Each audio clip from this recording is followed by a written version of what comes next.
Anda masih di Kabar Petang, pemirsa. Kita langsung ke Mas Dhani. Gimana Mas Dhani? Saya mau mengkonfirmasi lagi ini yang seperti yang dikatakan Pak Pandu tadi bahwa kita bebas COVID-19 itu bukan Agustus 2021, mungkin bisa jadi 2025. Bagaimana? Apa yang dikatakan Pak Doni sebetulnya, Mas Dhani? Ya, itu sekali lagi kan saya sampaikan dia target ya. Sebagai Ketua Penanganan COVID Bidang Kesehatan tentu bisa kan menetapkan target dengan asumsi jumlah vaksinasi. Tapi yang disampaikan Pak Pandu itu tidak salah, betul. Bahwa ini kan koridor vaksin ini kan adalah ikhtiar pemerintah bersama-sama rakyat untuk meningkatkan imun dan sebagainya yang kita tahu sama-sama.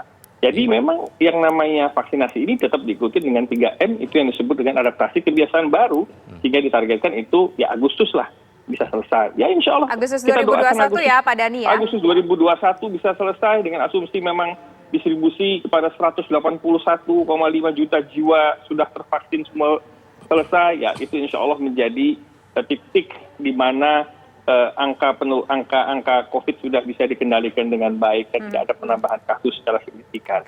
Nah kembali kepada tadi yang disampaikan Pak Pandu bahwa kenapa kok bukan guru dulu ya, kenapa harus pedagang dulu. Tadi sudah saya sampaikan bahwa kita sudah ada timetable-nya.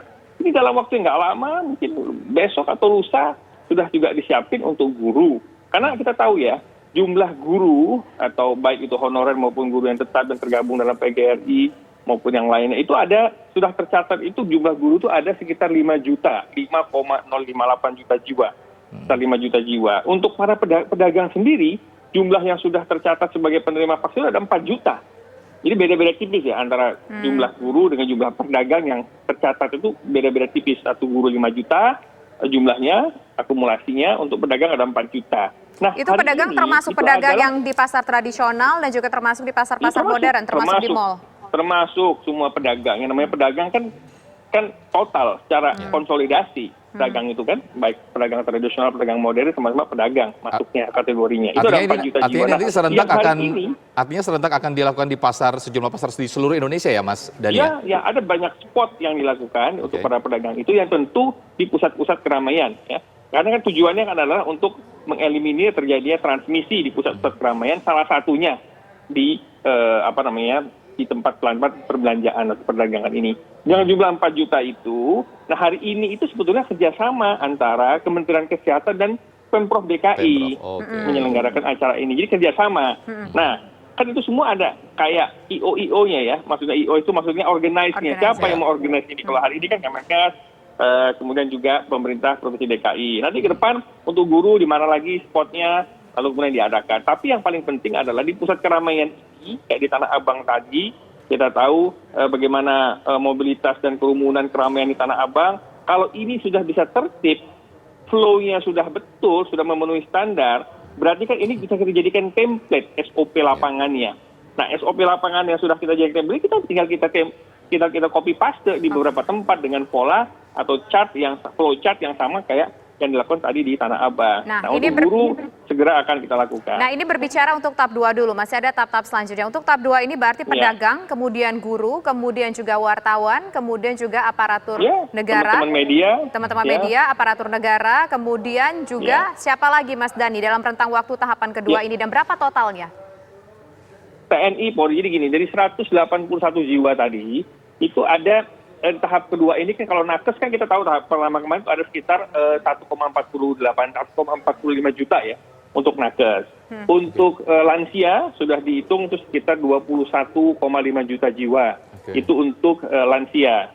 Nah, untuk masyarakat rentan itu bukan maksudnya rentan itu adalah orang yang penyakit tingkat tinggi, tidak ya. Rentan itu maksudnya yang berisiko menularkan dengan aktivitas yang begitu tinggi. Nah, itu termasuk kategori di masyarakat rentan. Masyarakat rentan itu sekitar 63 juta jumlahnya secara konsolidasi di seluruh wilayah Indonesia. Nah, masyarakat umum sisanya di sekitar 77 juta jiwa, jadi totalnya 181 juta.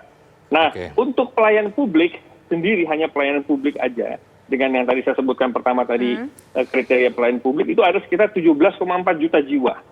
Ya kan? Nah itu dilakukan secara bertahap di beberapa titik.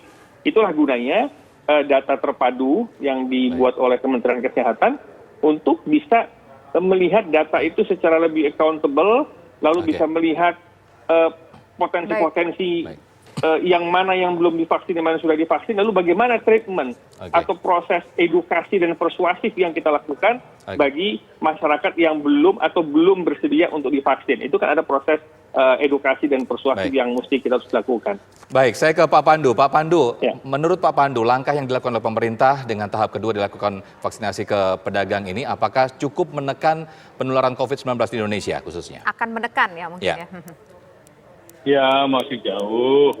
Karena kan kita kan harus, kalau kita hitung ya, sebenarnya kita akan berusaha menurunkan angka reproduktif, bukan herd immunity. Kalau herd immunity itu hampir nggak mungkin dicapai dalam waktu dekat. Mungkin 5-10 tahun lagi baru bisa dicapai. Tetapi pandemi yang terkendali itu bisa dicapai. Tapi dengan sasaran yang betul-betul strategis. Pertama, wilayah. Wilayah-wilayah mana yang penting kita harus prioritaskan. Kedua, kelompok sasaran mana yang paling banyak berkontribusi terhadap mereka yang masuk rumah sakit dan yang meninggal. Karena dengan demikian kita mempunyai kesempatan emas untuk menekan hospitalisasi dan menekan kematian yang selama ini menjadi keprihatinan kita bersama, bahwa sampai rumah sakit penuh, sampai lahan pemakaman harus dibuka yang baru. Jadi prioritasnya ke sana dulu, mengatasi pandemi, ya kan?